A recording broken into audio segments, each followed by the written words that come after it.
Hello and welcome to the Video Gadgets Journal, connecting you with your technology. This is the Google HTC Nexus 9. On paper, it's one of the most powerful tablets in the world, if not the most powerful to date. And this is an Asus Nexus 7 2013. Not quite as powerful in terms of hardware. At the moment, this is running Android Kitkat and this is running Android Lollipop. So we have more hardware, the latest software. Does that mean there is a significant difference in performance?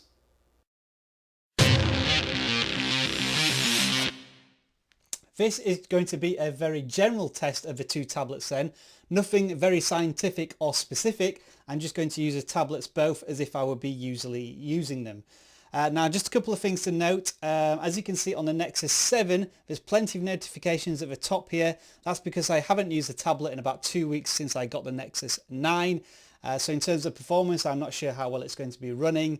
It's still running Android KitKat because for some reason the Lollipop update just disappeared and I can no longer update it to Lollipop, something I still need to investigate. And obviously the Nexus 9 hasn't been used that much and I haven't installed all the applications that I have installed on the Nexus 7. So not only is the Nexus 7 at a disadvantage in the terms of the fact that I've had it for a year and a half, it doesn't have as many applications on the Nexus 9 either. Nexus 9 is supposed to benchmark the performance of a MacBook 2012 in terms of raw technical performance. But does that transition into actually using the software? I mean, iPhones are very underpowered, but they're often lauded for their smooth performance.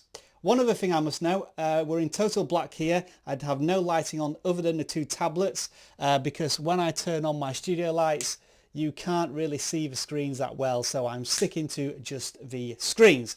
Right then, very first test, we'll just load up a random application, which is the BBC News, see how quickly both of those load. And they were more or less exactly the same. In fact, the Nexus 7 was a bit quicker because the Nexus 9 had to load up the news articles and the story. Scrolling wise, I would say the Nexus 9 seems to have a better elasticity in its scrolling.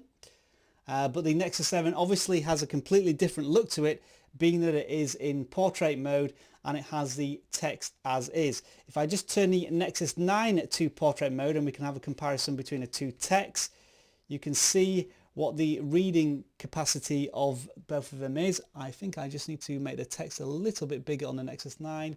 So I think the text is about the same on each. Would you prefer to read text on the Nexus 7 or the Nexus 9?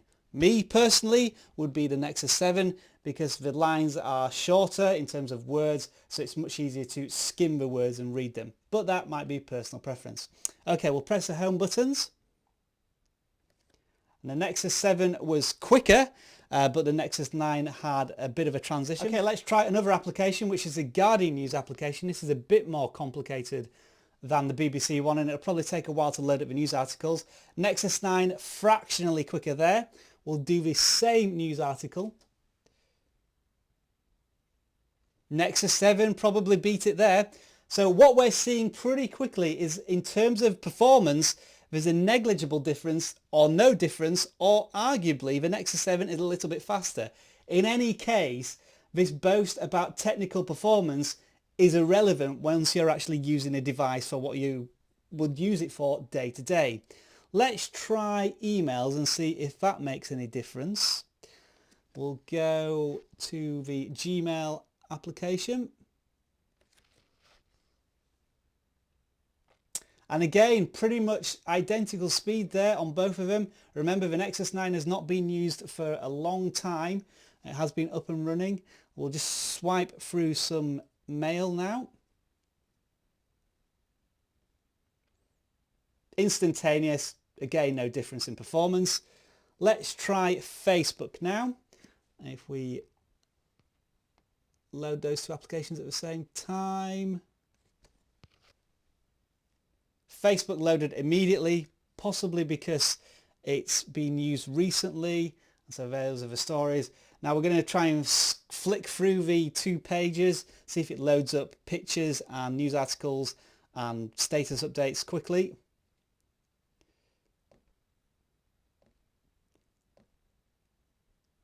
You can see that the Nexus 7 jerks and really scrolls quite rapidly, whereas the Nexus 9 does seem to be smoother, although it might just be me not getting the elasticity right. Let's see. Right, so these are two exactly the same pictures, so we'll scroll quickly.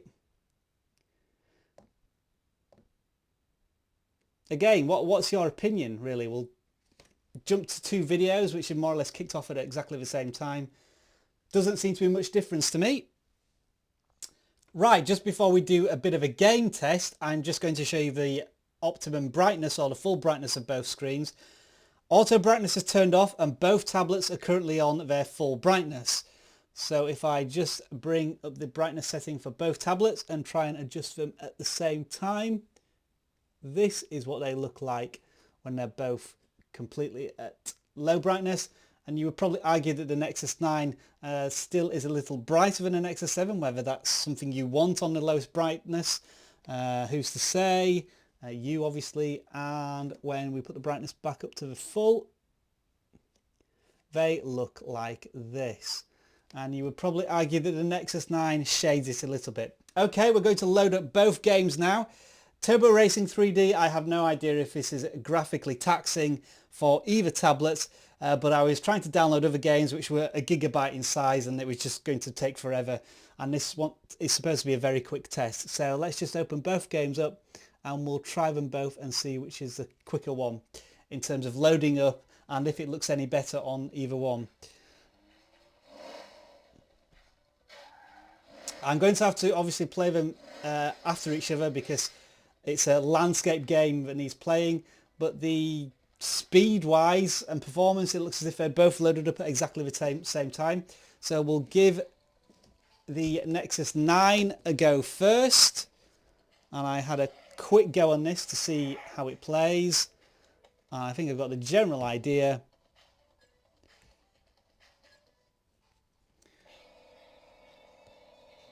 In that you have to press the accelerator and tilt the tablet to change around, and this is going to be very difficult to do while I'm watching the camera, but I'll give it a try. Obviously I wouldn't expect any slowdown or any jerkiness or anything on the Nexus 9, but it's interesting to see how this game works on a 4:3 ratio. It does completely fill the screen, as you notice, and yeah, things look pretty good in terms of clarity and picture and colour. Nothing much to argue about here with the Nexus 9. I suppose the one thing to say is that if you imagine that you were playing a game which required complete coverage, this is how far my thumbs can reach without having to really stretch over, which is impossible obviously if you were playing a game. So it wouldn't be completely practical for playing all sorts of games where you needed complete full coverage of the screen. Now obviously most games will be tailored to just using the bottom corners. And if it's a strategy game where there's not much action going on, then it's not too much of an issue. But it's just to note that thumb coverage is impossible to cover the entire screen on the Nexus 9. But nevertheless, as I would expect, it plays fine, and I've just destroyed my car. On to the Nexus 7. Nexus 7, here we go then.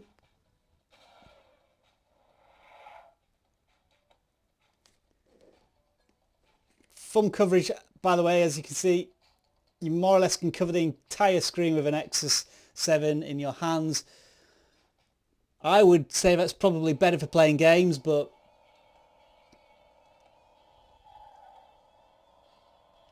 again, that's something that people with more gaming experience can probably argue about, whether there are any games that use full screen coverage, because I assume most games... Oh, I died very quickly there, I'll have to have another game. Most games, I'm sure, are designed with the fact that you're either playing on a big tablet. Well, not a big tablet, but most games, I'm sure, will be designed so that you're not trying to cover the whole screen, because developers know that you need to hold the device as well as control it. And it's probably not practical to have you pressing buttons up here in the top corner. And I keep dying. But anyway, just to note, really, if you can notice any differences, I think the screen on the Nexus 9 is probably better. It does have a little more vibrancy. But performance-wise, there's no difference whatsoever that I can tell on this game and on any of the other applications. I would almost be inclined to say that Lollipop doesn't seem completely optimized when loading apps, and the Nexus 7 sometimes beat the Nexus 9 when loading applications. So that's not necessarily to say it's a thumbs down on the Nexus 9. It's just it has all this performance, but it's not really being utilised at all. Tablets are very fast these days, and they have been since, I would say, the introduction of Jelly Bean Android. And really it's just about eking hundreds of a second and improving the usability rather than performance. But that's obviously something that you can maybe comment on in the comments below. Anyway, I'm going to end the review here because I've just died again, just to basically say that the two tablets in comparison to each other, obviously there is a huge difference in size, but performance wise, Thank you very really much for watching this VGJ Felix video. Seem to be much reason I hope to it get intrigued, a Nexus 9 if you have a and Nexus entertained 7, you. If it unless did, you're I would wanting really a appreciate bigger you tablet. clicking that thumbs up button. Thanks for watching, and I'll see you again soon in more video gadget journal videos. Already done so.